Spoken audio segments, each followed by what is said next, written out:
Hi friends, Kavitha Balaji here. ఇవాళ నేను కార్తీక మాసం గురించి డిస్కస్ చేద్దామని ఈ వీడియో తీసాను అనమాట.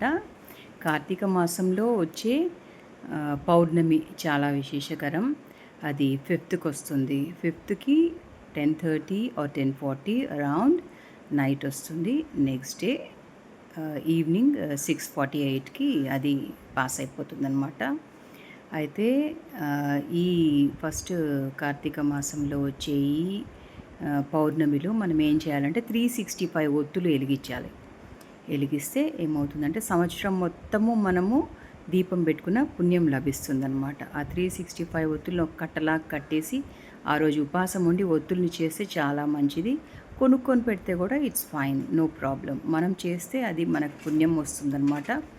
ఆ ఒత్తుల్ని అట్లా కట్టేసి ఒక కొబ్బరి చిప్ప ఉంటుంది కదా, యూజ్ చేసింది కొబ్బరి తీసేసిన తర్వాత దాంట్లో పెట్టి దాని నిండా నువ్వుల నూనె కానీ లేకపోతే దీపం నూనె కానీ పోసి వెలిగించాలి కర్పూరం వేసి.